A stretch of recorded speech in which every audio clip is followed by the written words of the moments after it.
Welcome to GSA 016, the FedMall Overview presentation. My name is Jim Meddy. I'm the FedMall Program Manager. We're going to spend some time with you today to discuss the ins and outs of FedMall, how to register if you don't already have an account, and some of the advantages of using FedMall for your online shopping needs. So, a couple things we're going to go through today. One, we'll look at some FedMall basics. We'll also look at some of our key partners and stakeholders. We'll look at some exciting changes that are coming to FedMall and the timeline for the implementation of those. We'll also look at some of the things that we've completed over the past year since we last spoke. We'll discuss the commerce modernization in a little bit more detail and show some screenshots of what the new system is going to look like. And then we'll also talk about some other things such as our manual order entry system rebuild. We're also implementing ClickSense as our BI tool. We're also looking to enhance the existing supplier portal and some of the capabilities there to make it easier for our vendors to load their catalogs and manage their items. And then we've also recently embarked on a project as part of DLA's Defense Business Transformation. We're actually going to be rationalizing the stores system into FedMall. It's currently what the majority of DoD uses for ordering items to feed the troops, both CONUS and OCONUS. So worldwide ordering capabilities for all the food required to feed the warfighter. And then after that, we'll discuss, why should you shop on FedMall? What are some of the advantages? We'll also talk about some of the useful features that we have. We'll look at some frequently asked questions, and then we'll give you a slide with some hyperlinks there, so where you'd be able to go and register for an account if you don't already have one. And then we'll open up the floor for any questions that you may have. So looking forward to spending the next hour with you, and we'll jump right in. Some FedMall basics. So FedMall provides an e-commerce purchasing capability for not only the Department of Defense, but any federal, state, or local agencies that require online ordering platform. And then we also support DoD contractors that have specific CLS agreements with the Army, Navy, or Air Force to provide like depot level maintenance. So it allows them to buy spares in order to conduct repairs on aircraft, vehicles, whatever their contract is under. Currently, we have about 88 million items. About 4.4 million of those are national stock number items that are DLA managed items. We also have some NSNs that are managed through GSA. And then we have commercial contracts, whether that be like a GSA contract or a DLA monitored contract, as well as some of the services provide their contractors the ability to list their items for sale on FedMall. And then the third piece of FedMall is our open marketplace with commercial items. And that actually allows any vendor that has that's registered with SAM.gov, has a cage code, and is willing to sign a vendor agreement to conduct business on FedMall under the micro purchase threshold. So that's an exciting capability that we wheeled out back in 2018. And there are currently about 400 vendors that have taken advantage of that and have listed catalogs on FedMall. So we currently support about 38,000 active users. In 2022, we had just over $200 million in sales. Almost 60% of that was the military departments. So we provide support to other agencies as well as wildland fire and protection, and then also to those CLS agreements with some of the vendors that partner with DoD to make sure that maintenance is done on time and aircraft and vehicles are ready when needed. So this just takes a look at kind of the overall view of who FedMall deals with. On the left there, you'll see that's the customer side where we're dealing with the military services. We do some foreign military sales with Defense Security Cooperation Agency, and then also, federal, state, local government. Across the top, those are just the systems that we interface with in order to provide a variety of, not only the e-commerce shopping experience, but some of the other custom utilities that we offer for customers, like maps and as well as order tracking and a few other things. So across to the right there, that's where the DLA supply chain as well as GSA and their schedules come into play. And then also too, that's where our commercial vendors that are taking advantage of the marketplace initiative are working out of. And then across the bottom, that's just, working with pay.gov, US Bank. We have a funds verification process with GCSS Army, and that's how orders are processed and paid for. So. All right, so moving on, some of the things that have happened since we talked last year. You'll see at the top there, we have Ability One marking and search improvements, as well as Section 889 compliance indicators. So we'll dive into those a little bit more in the coming slides, but there's two capabilities that we added there that really help shoppers out and make life easier for them as they're trying to make sure that they're complying with the FAR and the DFAR, and as well as Congress's Section 8, the 889 compliance requirement that Congress passed a couple years ago. So we're also in the process of completing our FedMall Commerce modernization effort, and we expect that to be a phased rollout. We'll look at a couple screenshots of that a little bit later, but we expect to have that complete coming in the fall of 2023. And then we're also undertaking some of our custom utilities needed to be modernized. They're on older code that we were running into some cyber issues with for compliance of DoD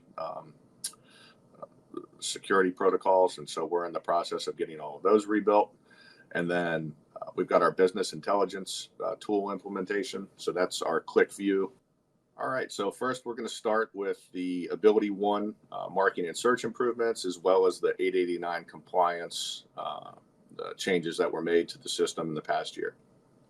As you can see off to the right there, we now have that new 889 compliance marker, and then we have our Ability One marker. So that when you're keyword searching for a product and it comes up, you can see right away that it's eligible for it's an Ability One approved item, and that in SAM.gov it is they've confirmed that they're 889 compliant. So last year we had learned through some data searching that a lot of vendors that were not actually authorized to list Ability One products on FedMall were using Ability One in an effort to have their items show up when people were searching for Ability One items. And so we worked to ensure that we had a solid list of vendors that were actually authorized to procure to offer Ability One items. And we now have a process in place that will bounce off an approved Ability One list. And so vendors that are not Ability One approved are no longer able to list those items. And if they use the Ability One description in fields inside of FedMall, those items are not allowed to be listed because they're not an authorized user. So good addition there. We've worked with the Ability One Commission on this. It was a little bit of a speed bump at first because of how some of the vendors were listing their items, but after some discussions, everybody agreed that this was the best way forward. And I think it's made the Ability One shopping experience on FedMall much better for everyone, including the vendors, now that only authorized vendors are able to list their items. The second piece is the NDAA 889 compliance. So as everybody knows, a couple of years ago, Congress passed 889, basically making sure that everybody was attesting to the fact that they were not using unauthorized electronic devices or offering them for sale. And so SAM.gov has an approved list of all of the companies that have confirmed their 889 compliance, and we've set up an interface so that we can then mark every vendor that's 889 compliant. We can mark their items with that 889 icon so that it's easy for people shopping on FedMall to come in, see it's 889 compliant, and move forward with their purchases. So the second thing we talked about a little bit earlier was how we were going to modernize FedMall. So as you can see off to the right there, that's kind of the new look and feel. We're going to have the new FedMall logo that you see there, and all of our user interface is going to change over. It's a little bit more of a modern look and feel, and we're working on a phased approach for how we're going to implement that over the next 8 months or so. So it's also, with this new platform, it's going to give us the ability to pivot and adapt, add additional stores, also make our communications process better. Right now, we basically have to pin notifications on the homepage, and they kind of get lost over time. So we're looking at adding banners, promotions, screen-related content, the ability to do more direct email to notify users when changes are coming to FedMall. And so overall, it's going to be a much better shopping experience, much smoother. The team that was responsible for doing this design and layout has interviewed some of the users of FedMall in order to make sure that they understand how users are currently using FedMall, how they'd like to use FedMall, and some, like what they like, what they don't like. And so we're weaving all of that into this new design, new look and feel, and it should be a much smoother shopping experience after we go live, later this year. So the manual order entry system is actually a requisition-based tool that the mill deps use for purchasing a large number of NSN items via mill strip. This had the code that the platform that was used to code this is out of date, no longer supported. And so this is an ongoing effort by the PMO to get this, as well as a number of the other custom utilities, rebuilt so that we remain cyber compliant by DoD standards. So this will actually be coming late in August of this year and will be completely rebuilt. And as you can see, it's got the whole new look and feel of FedMall there with the new logo and the new layout. And so the next thing that's coming is, so 4 years ago, we embarked on trying to create a dashboard to report sales information, vendor information, our marketplace, to track marketplace metrics for how that effort was going, and also tracking like user and vendor data. And so we came up with essentially a static dashboard that offered a snapshot on a monthly basis of basically the trailing months sales figures, how many users were added, how many vendors were added, new catalogs, expired items. And so we on a monthly basis would get a huge data dump and then go through a large manual process in Excel to then create the dashboards that you see off to the right there. So we did that for about 2 years, and then we realized that we probably could do this in a much smarter way. And so we started to look at a couple different BI tools that we could use to implement an automated dashboard tool. Step one was just getting to the point where we weren't having to hand jam all of this information via Excel into the pretty slides. We wanted to automate that process by pulling the data from the system and having it feed into a tool that would automate the process of creating those. And so that phase has actually been completed. So what you see off to the right there is actually generated in the ClickSense tool. And now phase two is that we're automating the data load. So we still currently are doing like that monthly data load. We're in the process of automating it to try to get to near real time sales, statistical sales data. So that is currently underway and should be completed this summer. And then once that's automated, the next step is starting to create some super users so that we have a few members of our team that are going to be able to do customized reporting, because we do receive a number of requests on a monthly basis from services users individual users on some of their needs for their sales tracking on what business they have conducted on FedMall. And so we're in the process of automating that for our in-house users so they can just click a couple buttons instead of having to do a manual process to manipulate data to provide to the users. And then once that's complete, the ultimate goal is to get, a little further out, is to get to the point where we have a tool in place where users will actually be able to go in, manipulate their own data, drill down, and create PDF reports that they can then use or even export into Excel if needed for further data manipulation. So that we have a user-friendly tool in place that gives everybody access to the data they need when they need it, and makes life easier not only on our in-house data team, but also on the users and not having to wait for us to generate those reports for them. So, it's an exciting tool. It's the enterprise tool that DLA is currently implementing for the enterprise dashboard system. And so we'll be able to plug and play with the enterprise dashboard for their reporting requirements as well. So, more exciting news on this. The hope is that this time next year, we're giving you the go live date for when customers will actually be able to get into the system and start to generate their own reports.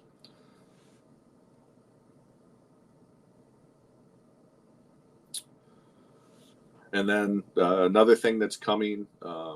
So last year, we actually launched the new Supplier portal. So that was part of our complete system rebuild that we embarked on back in late in FY21. So you'll see there off to the right, that's the new look and feel. You see the new FedMall logo there. So we have the new vendor portal in place.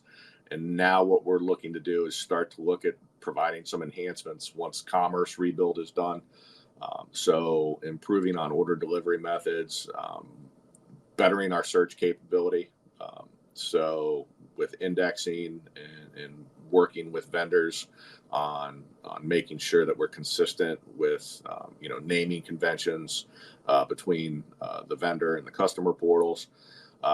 Also looking to add additional contract data, and then adding some help features as well. So trying to make the user experience for the vendors is useful and easy as possible. So we're excited about some of the changes that are going to be coming there. All right, and then the subsistence total order and receipt electronic system, stores, the rationalization there. So you'll see there in the middle, we've got the DLA digital business transformation. And so the agency embarked on this a couple years ago, and it is in an effort to eliminate redundancy across the agency, where we have multiple systems essentially performing the same business capabilities, just for different work streams. And so as part of this, we're looking to consolidate like e-commerce platforms to reduce our end cost to our users. So stores, as I mentioned, is currently the system of use by all the chow halls across DoD. So Army, Navy, Air Force, Marines, anytime troops forward deployed are eating, or any of the mess halls at any bases across the United States and actually worldwide, stores is the system responsible for making sure that food gets to where it needs to be to keep the troops fed. It's also used by some other federal agencies as well, but the vast majority of the transactions on this system are MilDep centric. So we embarked on the rebuild of this system officially back in January when we did a contract modification, and we're currently in the requirements gathering phase as well as the design phase. We're doing some rapid prototyping using the existing FedMall system to start to build out what the stores solution is going to look like. And we're working closely with the subsistence team and then starting to engage with the Army, Navy, Air Force, Marines to make sure that we've got their requirements because we have to interact with their systems as well. Um, so this is really going to help because it's going to reduce sustainment costs, between the two systems by about 6 million a year. And as we continue to work on efforts like this, we can continue to provide, excellent service to our end users and reduce our overhead so that we're more cost effective and able to provide better services, not only to DoD, but to federal, state, and local as well.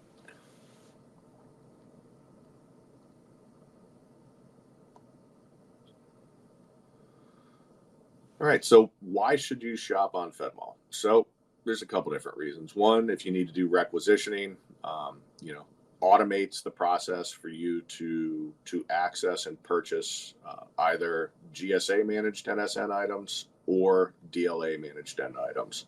So these transactions are routed through either the DLA EBS system or GSA Global Supply for fulfillment. You can also use FedMall to purchase commercial items. So we have GSA schedules, as well as a number of existing DLA and service issued contracts that have authorized the contractor to list their products for sale on FedMall.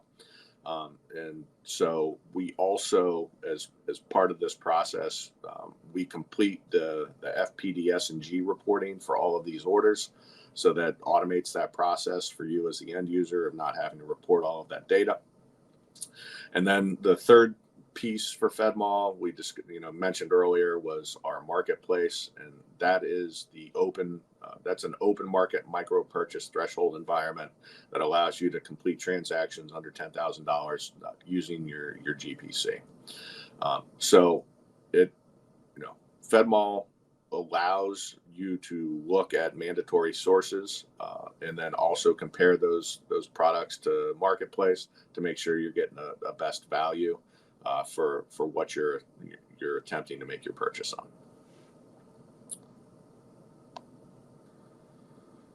All right, so some of the useful features we have. One, if you're not an authorized card holder, you're still allowed to shop on FedMall, and then you can actually share. You can load your cart with the items you need, and then you can share that cart with an authorized card holder who can then execute your transaction. Our suppliers are required to be registered with SAM.gov. We have that interface we discussed earlier where we verify that they're 889 compliant, and then we display that 889 icon on the product you're purchasing, so you know that you've checked the box on that. We also prioritize our search function based on mandatory sources. So we come back with the NSN items or the contracted items in order, so that you make sure that if you're purchasing something, what you see first pop up in your search functionality is going to show you one of those required, the mandatory sources prior to some of those other items. Another feature that went live back in 2018 is that we've been interfacing with the supplier performance risk system. And so SPRS allows you to rate a product and a vendor, right? So you can go back and look and see. It's essentially like the 5-star rating system that you see in Amazon and many other e-commerce platforms. And so you can actually see vendor ratings. It's a process for you to rate the vendor. The vendor actually then has the ability to communicate back with you. So if there is an issue with your order and you take advantage of SPRS, you can say, hey, I'm giving you 1 star. My items were damaged. It was, a bad experience overall. The vendor then gets that message from you and sees they were rated as a 1, has the ability to respond to you, help you try to fix the issue, and then you get to re-rate them. So, maybe it started out as a bad transaction, but at the end of the day, they sent you a new product that was undamaged and got it to you quickly and resolved the issue. And then you get to, you give them an initial rating and a final rating, so that helps them, through quality customer service, bring their average up. And then, the other thing is we've got the 889 icon. We have the Ability One icon. So we do the intuitive visual markings there so that you know what you're getting. So if you're ordering like a mill strip item, there's going to be a mill strip icon there, so you know that it's an authorized mill strip product that is ready for use. So there's a lot of great parts of FedMall to try to make your shopping experience better. We're also in the process, as we mentioned earlier in the presentation, of improving the entire commerce portal to make the shopping experience much better for all of our users as we continue to try to get better every day and provide a better shopping experience. All right, so a couple frequently asked questions. Is FedMall a mandatory source?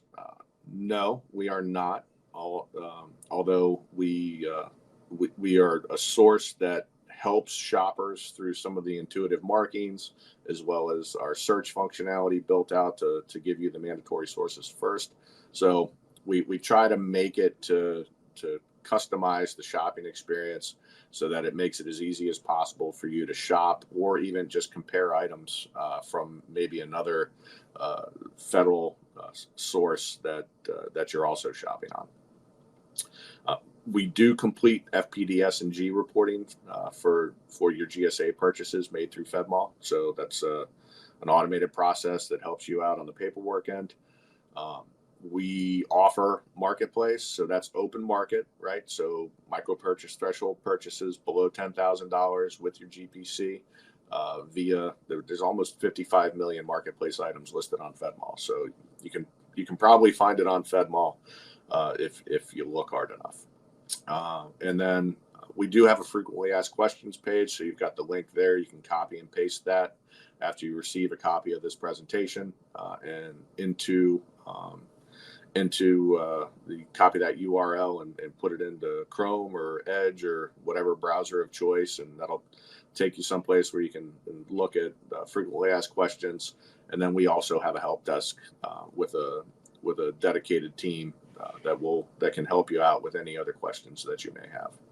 If you're not currently a FedMall shopper and we've talked you into it through this presentation, there's a couple things that you're going to need.